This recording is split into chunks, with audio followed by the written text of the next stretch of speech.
I made a decision today and I took a particular step. And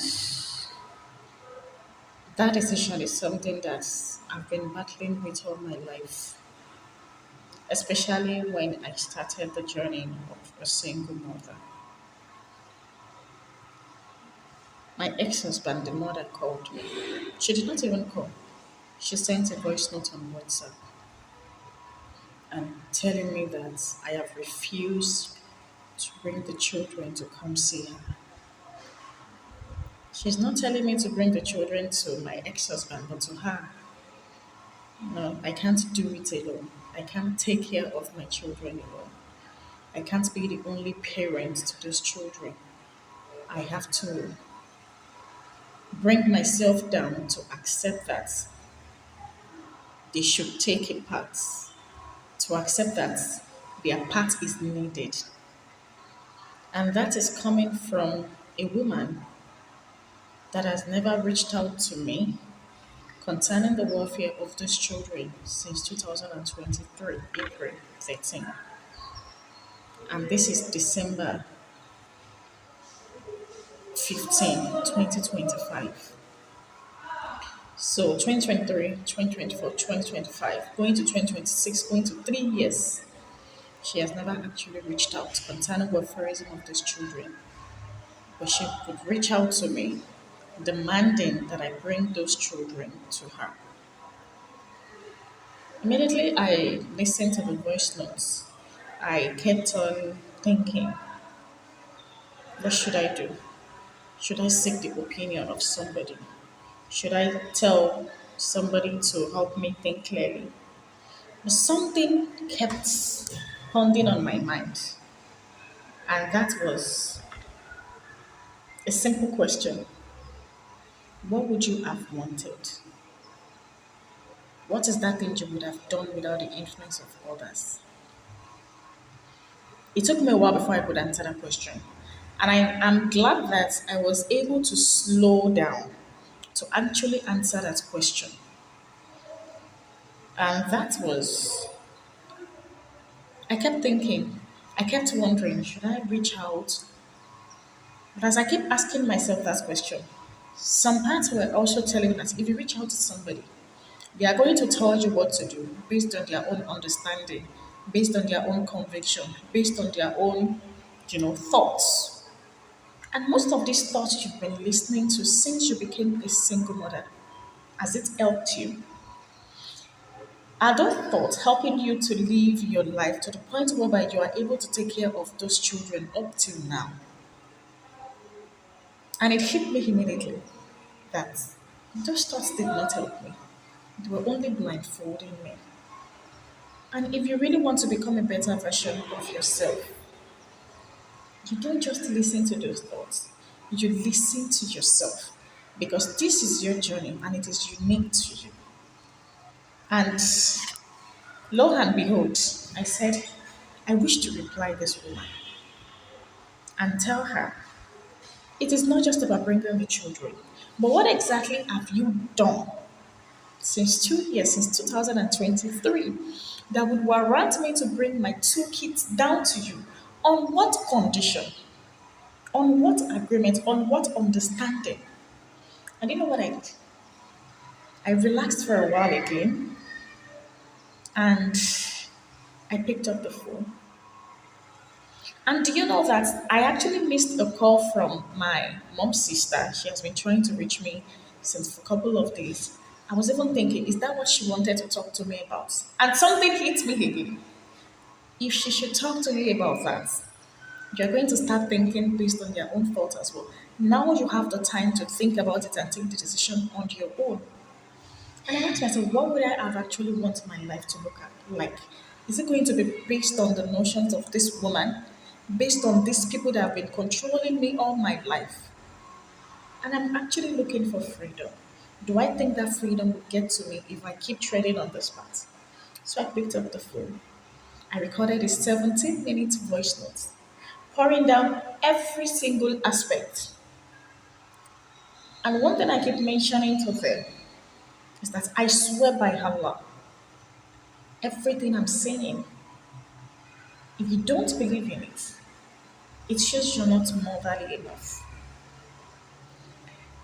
And when I stopped recording the voice notes, I played it back to my hearing. And do you know what came to my mind? Is that trust your mind. Though this can be counterintuitive every time, or sometimes. And I was able to write down some things I want to remember because I've been working on this book, but I actually want to write something about the single mother, the reality single mothers are facing, the reality of our African thoughts, our beliefs, our customs, our traditions, our mindsets, our orientation has been affecting the life of single mothers. I actually want to write about it, and I've been gathering point and point and point, but I really want to touch the reality not just on fantasy, but what has happened to me and how I'm able to navigate it. And I was able to write two things down here in my book, a couple of things that I really want to touch on. And those are the things I realized immediately I sent that voice note.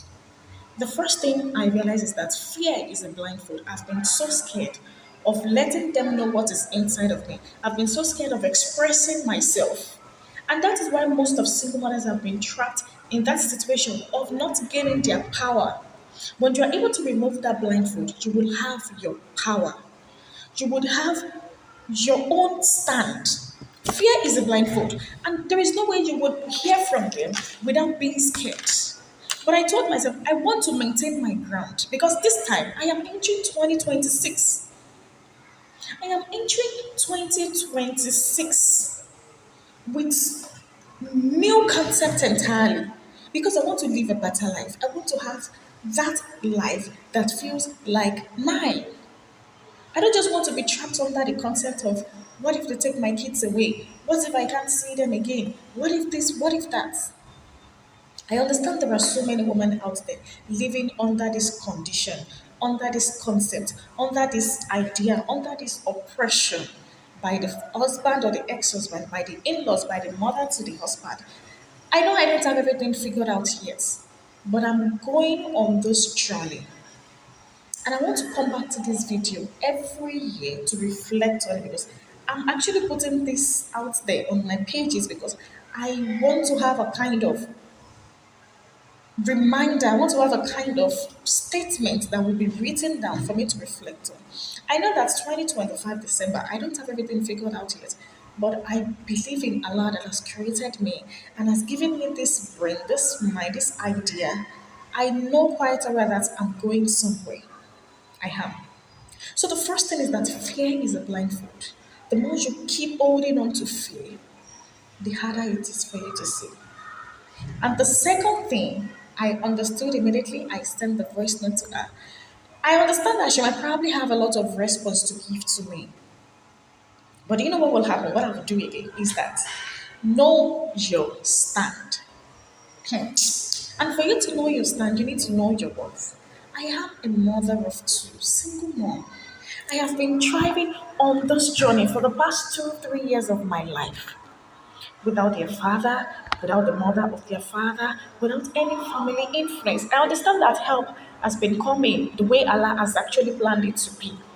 But you can't tell me the help that has been coming to me is enough to even sustain my two children, not to mention me.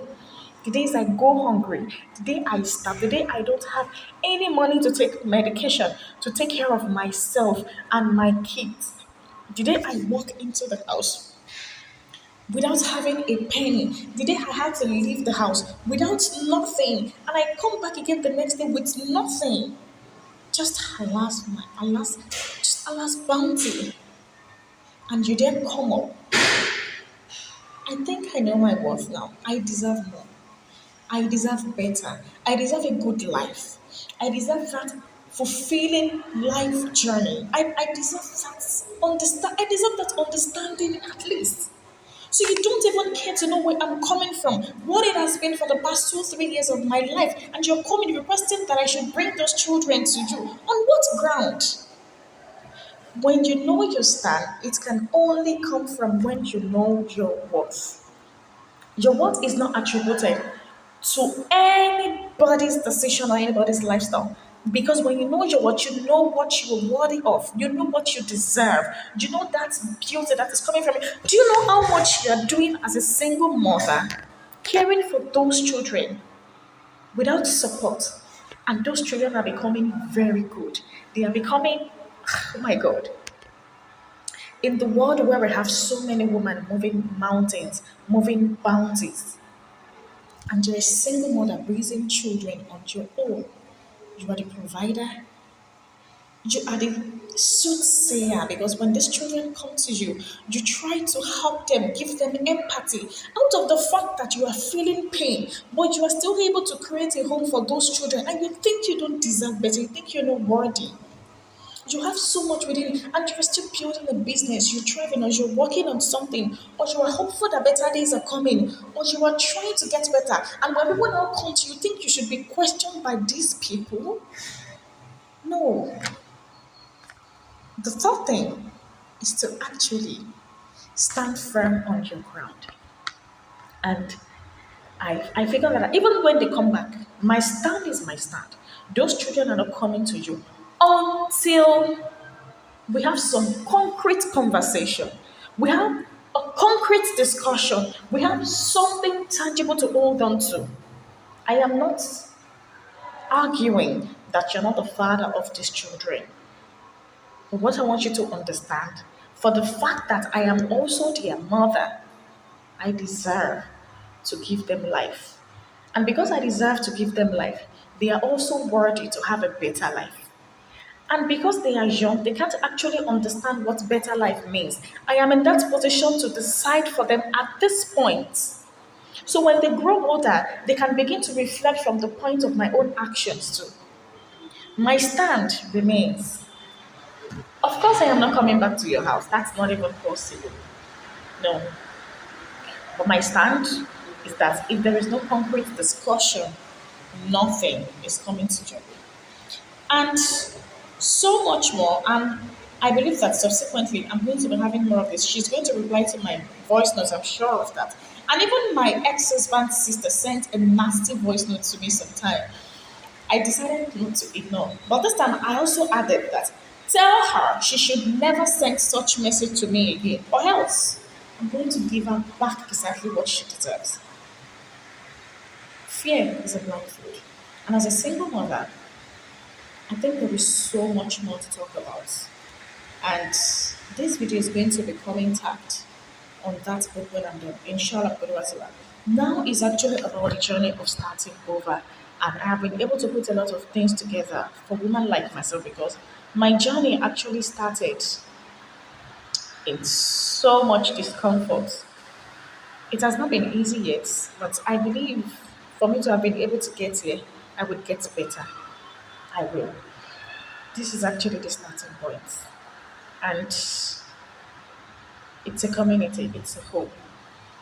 And one day I want to look back at this video and be grateful to God I did. So the journey has started. My name is A-Meenah, and should I say I am going to be the CEO, the founder of Our Strength Within. That is the company I want to build. That is the journey, the pathway I want to create for women like myself to come, get the knowledge about what life is about. The very most important woman I actually want to communicate to are the single mothers. Then, women that are intentional about their life, and probably women that are not even sure of what life is ahead of them. So they can have a glimpse of what it looks like to be out there as a woman, to know the real struggle. You are probably in your house, you're so comfortable, maybe, but I want you to understand that sometimes life can turn around and it takes you where you never imagined you could ever be. I started this journey at age 27, and next year is going to be my 40th. I'll be 30 years old. With two kids. It has not been easy, but I know I'm going somewhere. So, this is the beginning of A-Meenah, A Strength Within.